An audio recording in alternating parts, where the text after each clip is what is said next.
In nomine Patris et Filii et Spiritus Sancti. Amém.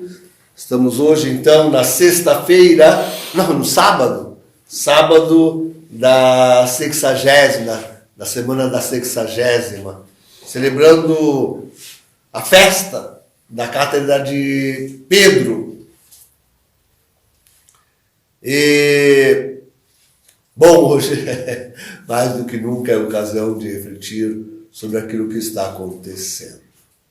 Em primeiro lugar, eu quero repetir, a essas alturas não há novidade muito a dizer, senão que repetir, insistir, a ver se mais gente nos ouve, enfim, vão abrindo os ouvidos, os corações para deixar entrar a verdade e se disporem com coragem a lutar por ela.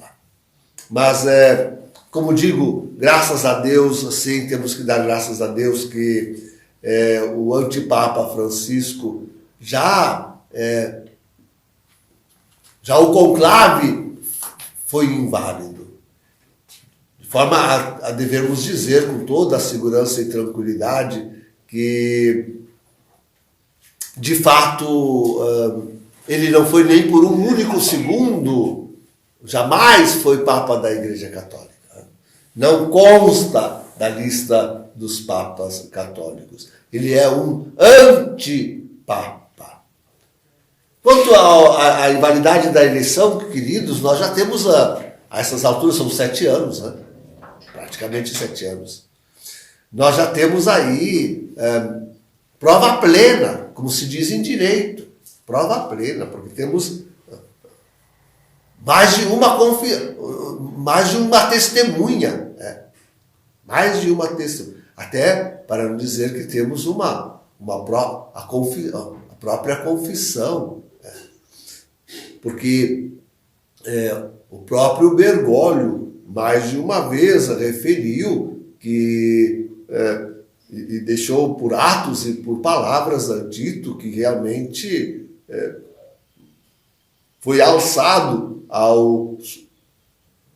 a aparência de sumo pontificado por uma quadrilha. Uma quadrilha que um dos quais, uma das cabeças, chamou de a máfia. A máfia, olha que gente bandida, sabem que são bandidos. A máfia de St. Gallen. Então temos aí o cardeal Daniels, agora já morto, que publicamente disse isso em TV. Ele disse isso em uma entrevista na TV. E assinou, deu autógrafo ao livro daqueles 2 jornalistas que escreveram isto num livro. Quer dizer, é documentado. É documentado. Temos também o testemunho de McCarrick em Washington, quando ainda era cardeal, agora está reduzido a leigo. Que vergonha. Reduzido a leigo, né? Mas, enfim, lá numa homilia ele se referiu explicitamente a que a máfia de St. Gallen trabalhou e elegeu, ele junto com eles, elegeram fraudulentamente a Francisco. Além de um nobre romano. Além de tudo isso, temos um nobre romano que confessou ter ido de cardeal a cardeal. Enfim, tem toda a narrativa dos encontros e de onde aconteciam, além da casa deste nobre, enfim. Quer dizer, é prova plena.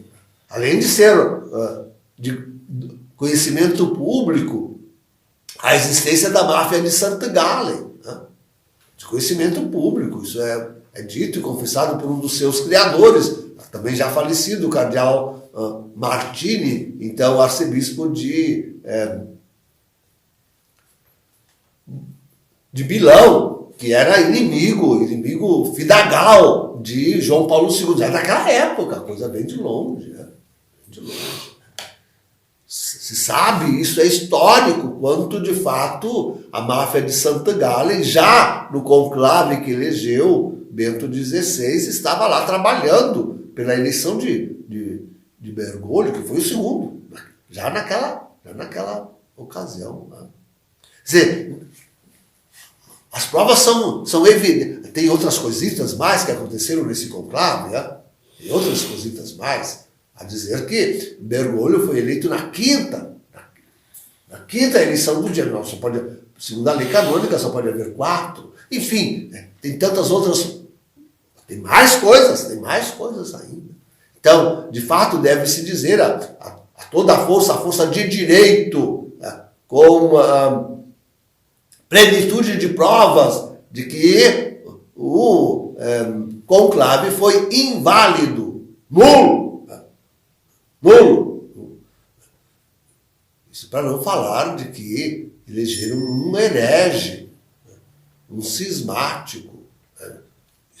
Isso também de per si anula ipso facto desde o início a eleição.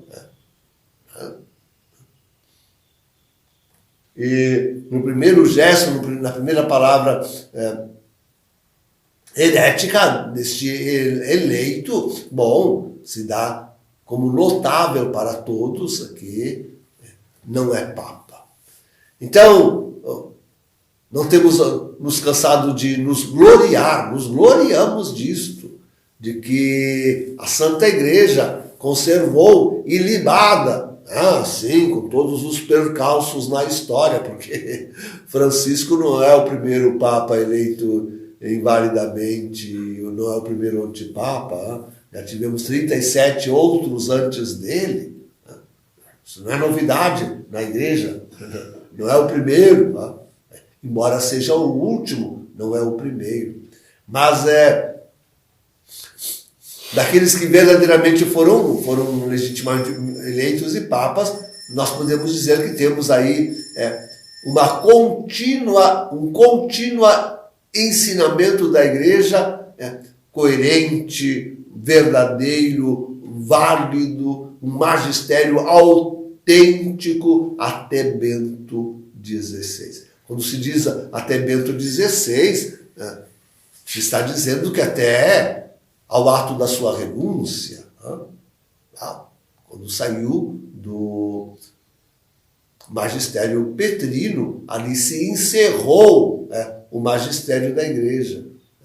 Então vamos e nos mantemos fiéis até Bento XVI, com o qual, fixem bem isto, com o qual se encerrou o magistério da Igreja, no ato da sua renúncia. Mas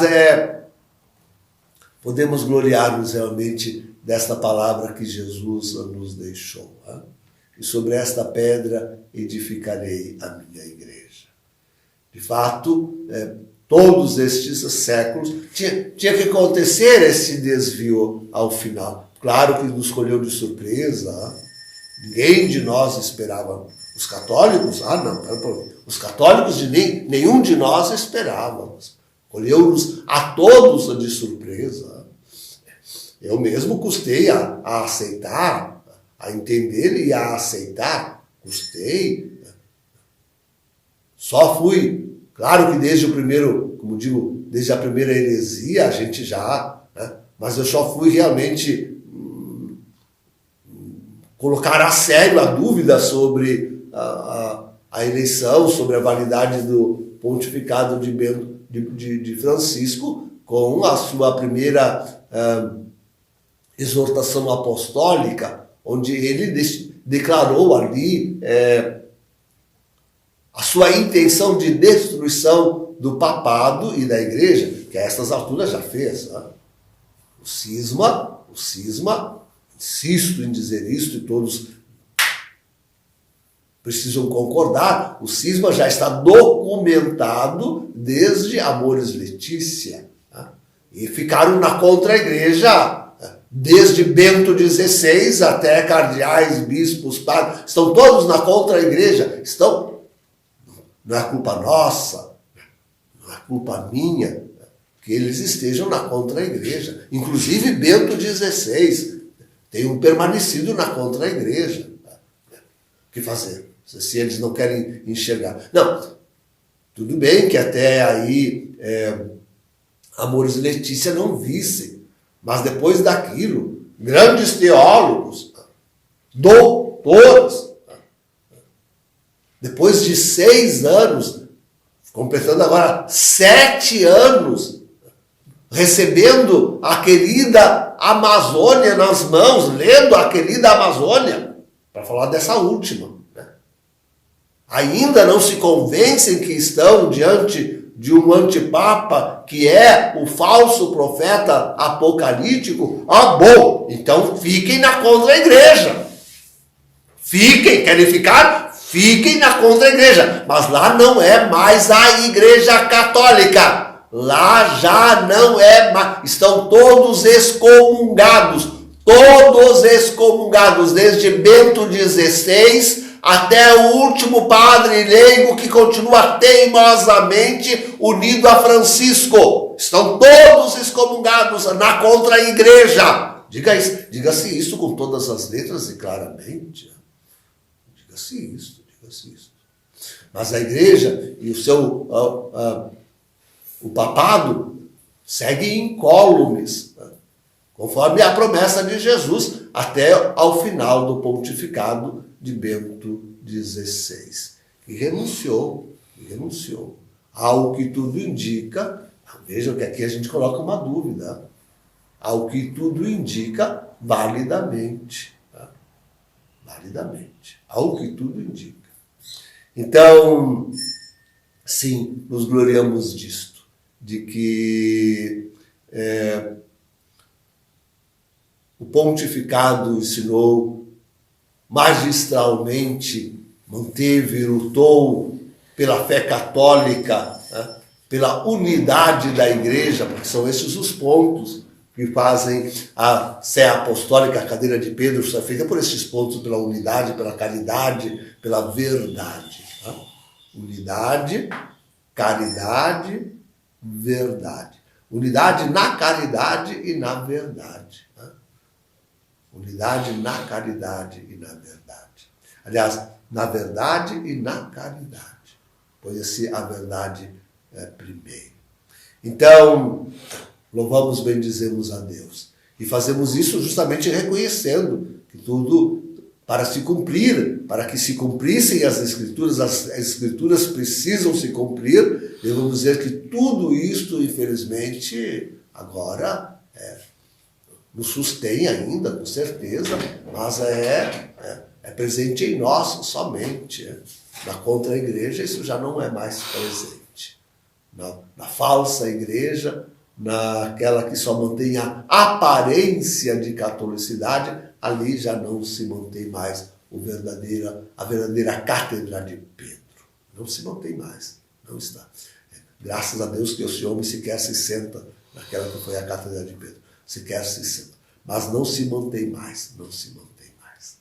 E isso precisa ser muito claro e defendido por nós. Diante de todos os homens, isso deve ser pregado e anunciado com todo desassombro, como nós o temos feito. Em nome do Pai, do Filho e do Espírito Santo. Amém.